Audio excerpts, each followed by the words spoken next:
ವಿಚಾರವನ್ನ ಪ್ರಸ್ತಾಪ ಮಾಡಿ ವಾಲ್ಮೀಕಿಗಳನ್ನ ಪ್ರಸ್ತಾಪ ಮಾಡಿ ರಾಜೀನಾಮೆ ಕೊಡಬೇಕು ಅನ್ನೋ ಒಂದು ಮಾತುಗಳನ್ನ ಹೇಳ್ತಾ ಇದ್ರು. ಆ ವಿಚಾರದಿಂದ ಹಿಂದೆ ಸರಿತಾರ ಅಥವಾ ರಾಜೀನಾಮೆ ಕೊಟ್ಟು ಇನ್ನು ಮುಂದೆ ಇಲ್ಲ, ಅವ್ರು ಏನೇ ಬೇಡಿಕೆ ಇಟ್ಟರು ಕೂಡ ಇವಾಗ ಅದ್ರೊಳಗೆ ಏನು ಇದೇ ಇರೋದಿಲ್ವಲ್ಲ, ಕ್ರೆಡಿಬಿಲಿಟಿನೇ ಇಲ್ಲ ಇವಾಗ ಅವ್ರು ಕೇಳೋದಕ್ಕೆ.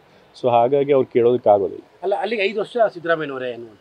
ಇಲ್ಲ, 5 ವರ್ಷ ಇವಾಗ ಇರಲ್ಲ ಅಂತ ಯಾರು ಹೇಳ್ತಾ ಇದ್ದಿದ್ದು? ಮೊದಲಿಂದನೂ 5 ವರ್ಷ ಅವ್ರು ಕಂಟಿನ್ಯೂ ಮಾಡ್ತಾರೆ ಅಂತ ಹೇಳ್ತಾ ಇದ್ದಾರೆ. ಆ ರೀತಿ ವಿಪಕ್ಷಗಳು ಹುಟ್ಟಾಗ್ತಿದ್ರು. ಅವ್ರು ಹೇಳಿದ ತಕ್ಷಣ ಆಗೋದಿಲ್ಲ. ತಂದೆಯವ್ರ ಪರವಾಗಿ ಯಾವಾಗಲೂ MLAಗಳು ಇದ್ದಾರೆ, ಹೈಕಮಾಂಡ್ ಕೂಡ ಅವ್ರ ಪರವಾಗಿ ನಿಂತಿದೆ. ಸೊ ಹಾಗಾಗಿ ಅವ್ರನ್ನ ಇಳಿಸೋ ಪ್ರಶ್ನೆನೇ ಇರಲಿಲ್ಲ. ಇವ್ರು ವಿರೋಧ ಪಕ್ಷಗಳು ಇಲ್ಲದೆ ಇರುವಂತದ್ದನ್ನು ಹುಟ್ಟಾಕಿದ್ರು ವಿವಾದ. ಇವಾಗ ಅದಕ್ಕೂ ಕೂಡ ತೆರೆ ರಾಜಣ್ಣ ಅವರು ಇವತ್ತು ಕೂಡ ಹೇಳಿದ್ದಾರೆ, ಸಂಕ್ರಾಂತಿ ಅಂದ್ರೆ ಒಂದು ರಾಜಕಾರಣ ಸಂಕಲನ ಉಂಟಾಗುತ್ತೆ ಸೆಪ್ಟೆಂಬರ್. ಅವರು ರಾಜಕೀಯದಲ್ಲಿ ಏನೋ ಕ್ರಾಂತಿ ಆಗುತ್ತೆ ಅಂತ ಹೇಳಿದ್ದಾರೆ, ಬಟ್ ಅದು ಮುಖ್ಯಮಂತ್ರಿ ಬದಲಾವಣೆ ಅಂತ ಹೇಳಿದಾರೆ, ಇಲ್ಲ ತಾನೆ? ಸೊ ಏನ್ ಕ್ರಾಂತಿ ಆಗುತ್ತೆ ಅಂತ ನೀವು ರಾಜಣ್ಣ ಸರ್ ಅವ್ರನ್ನ ಕೇಳಬೇಕು.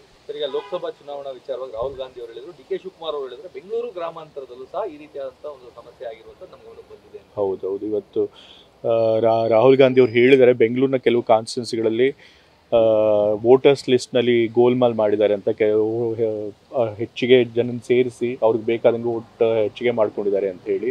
ಅದ್ರ ಬಗ್ಗೆ ಪಕ್ಷದಲ್ಲಿ ಕೆಲವರು ಆಗಲೇ ಮೊದಲು ಹೇಳ್ತಾ ಇದ್ರು, ಈ ರೀತಿ ವೋಟರ್ಸ್ ಲಿಸ್ಟ್ನಲ್ಲಿ ಮ್ಯಾನಿಪುಲೇಟ್ ಮಾಡಿದ್ದಾರೆ ಅಂತ. ಬಟ್ ಇವಾಗ ಅದನ್ನು ಪ್ರೂಫ್ ಸಮೇತ ಅವರು ಅದನ್ನು ತಿಳ್ಕೊಂಡಿದ್ದಾರೆ. ಸೊ ಹಾಗಾಗಿ ಎಲೆಕ್ಷನ್ ಕಮಿಷನರ್ ಹತ್ರ ನಾವು ಆಗ್ರಹ ಮಾಡ್ತೀವಿ, ನಮ್ಗೆ ನ್ಯಾಯ ಕೊಡಬೇಕು ಅಂತ.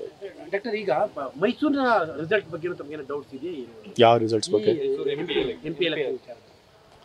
ಇಲ್ಲ, ಮೈಸೂರ್ದು ನನಗೆ ಗೊತ್ತಿರೋ ಹಾಗೆ ನಮ್ಮ ಕಾರ್ಯಕರ್ತರುಗಳಾಗಲಿ ಅಥವಾ ಯಾರಾಗಲಿ ಆ ಥರ ವೋಟರ್ಸ್ ಲಿಸ್ಟ್ ಮ್ಯಾನಿಪುಲೇಟ್ ಆಗಿದೆ ಅಂತ ಹೇಳಿ ಯಾವುದೇ ದೂರು ಕೊಟ್ಟಿಲ್ಲ. ಸೊ ಹಾಗಾಗಿ ಮೈಸೂರು ರಿಸಲ್ಟ್ಸ್ ಬಗ್ಗೆ ನಮಗೇನಂತ ಅನುಮಾನ ಇಲ್ಲ.